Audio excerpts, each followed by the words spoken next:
Welcome. Let's just jump straight into it, shall we? Today, we are bringing you a focused, data-driven explainer all about demystifying and honestly, completely conquering your next salary negotiation. Whether you're stepping into a brand new role or just trying to maximize an upcoming offer, we're going to break down exactly how you can secure the compensation you actually deserve. It's the question that makes pretty much every job seeker's stomach completely drop. So, what are your salary expectations? You know the feeling, right? It's universally uncomfortable. It's anxiety-inducing. You really don't want to aim too high and accidentally price yourself out of the job, but at the same time, you absolutely don't want to aim too low and leave thousands of pounds sitting on the table. And listen, getting this wrong has some very real consequences. Data from late 2024 shows that literally half of all UK professionals are currently unhappy with their pay. Why? Well, mostly because it just hasn't kept pace with the cost of living. That right there proves exactly why mastering this specific skill, really knowing your worth and knowing how to claim it, is so absolutely crucial for your career and your financial well-being. Okay, so here's our roadmap for this explainer. First, we'll tackle that dreaded salary question. Then, we'll map out the 4-step negotiation method. Define your 3 numbers, look at negotiating beyond the base salary, and finally, we're going to navigate those hidden UK tax traps. Let's start with Section 1, the dreaded salary question, where timing is everything. So, looking at the visible tip of the iceberg, when should you actually start talking about money? Bringing up numbers at the wrong moment can just instantly kill your leverage.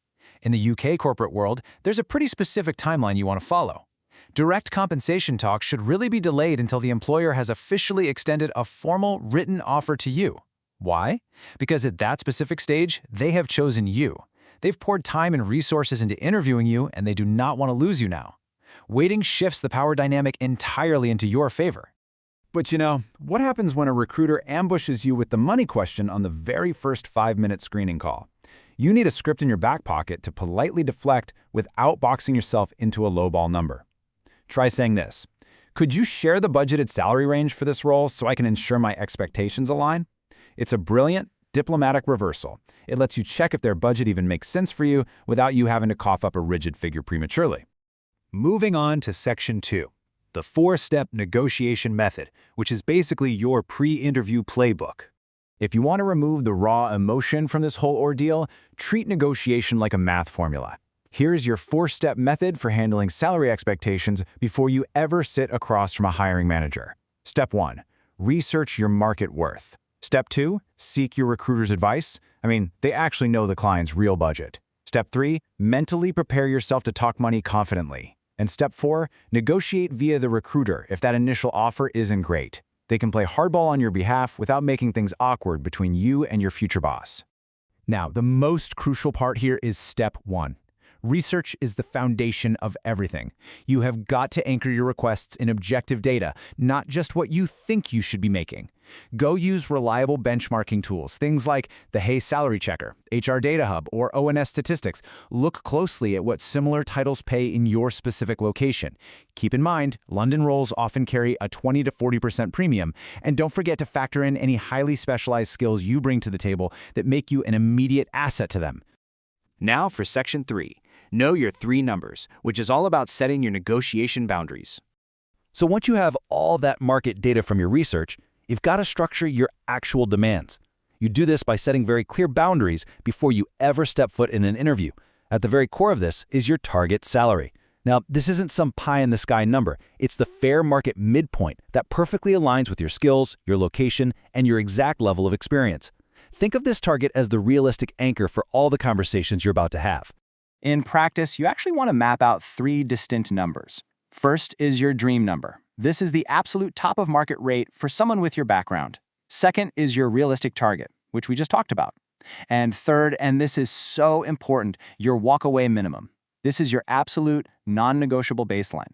Having that walkaway number locked in your head guarantees you won't panic and accidentally accept a lowball offer just because you're caught in the heat of the moment. Ideally, your realistic target should sit about 10 to 15% higher than your walkaway minimum. Now, if they really press you and you absolutely have to give a number during the interview, whatever you do, never give them a single flat figure. Instead, give them a highly researched, tight range, usually a spread of no more than £5,000, where your realistic target sits right near the bottom of that scale. You can frame it smoothly with this exact script. I'm flexible within a fair range that reflects the responsibilities of the role and my experience. It's professional, it signals you're a team player, but it firmly protects your core value. All right, Section 4, negotiating beyond base salary, or what we like to call the total rewards iceberg. So what happens when a company's base budget is just totally inflexible? Maybe it's a startup or a public sector gig with extremely rigid pay scales. Well, that's when you pivot. You look beneath the surface. Your base salary is literally just one slice of the overall total rewards pie. When an offer comes in, look at the whole shebang. Employer pension contributions, flexible or remote work setups, private health cover, extra holiday days. A high salary might grab your attention, but it's these flexible benefits that are going to dictate your actual day-to-day quality of life. To win this part of the negotiation, you need to understand the difference between UK statutory minimums and discretionary benefits. The law already guarantees things like 28 days of paid leave and basic pension auto-enrollment. They have to give you that. But discretionary benefits? That's your playground. If that base salary is stuck in a number lower than you wanted, push back on the perks. Can you negotiate permanent remote work? Because that alone saves you thousands a year on commuting. What about asking for a 35-day holiday allowance or double the pension match? Leveraging these flexible benefits can make an okay base salary incredibly lucrative. And finally, Section 5, navigating UK tax traps. Please don't let the taxman take your raise.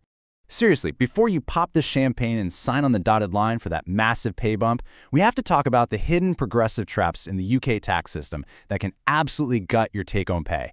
The first major trap springs right at the £60,000 threshold. If your adjusted net income crosses that line, the high-income child benefit charge wakes up.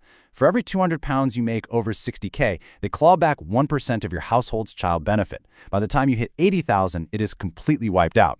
The second one, and this is the really notorious one, is the 60% tax trap that aggressively hits earnings just over the £100,000 mark. Basically, for every £2 you earn over $100K, your tax-free personal allowance drops by £1. When you combine losing that allowance with the standard 40% higher rate tax, your effective marginal tax rate on income between $100K and £125,140 becomes a staggering 60%. And actually, that's before you even factor in national insurance or student loans. It's brutal. So how on earth do you protect your hard-earned raise? You get strategic with salary sacrifice schemes. This is where you legally agree to swap a portion of your gross base salary for non-cash benefits by voluntarily boosting your pension contributions, or maybe leasing an electric vehicle, or using a cycle-to-work scheme. You actively lower your adjusted net income. That allows you to safely duck right under those steep tax cliffs. It keeps your wealth working for you instead of just handing it straight back to HMRC. So, let's wrap this up. Your ultimate playbook is this: do the work. Research your market value using the 4-step method so you know your dream, target, and walk-away numbers cold before you ever meet a recruiter. Hold your cards close and wait for that written offer to maximize your leverage. If the base pay is stubborn, aggressively negotiate those flexible benefits like remote work, and finally, structure your total package to intelligently dodge those tax traps. The biggest takeaway from this explainer is that negotiating your salary is not about being confrontational or aggressive. It's just about being prepared, being structured, and knowing how to play the game. You've now got the data, the exact scripts, and the strategy to claim what you deserve. So, I'm going to leave you with one final thought. You know your worth, but are you brave enough to actually ask for it?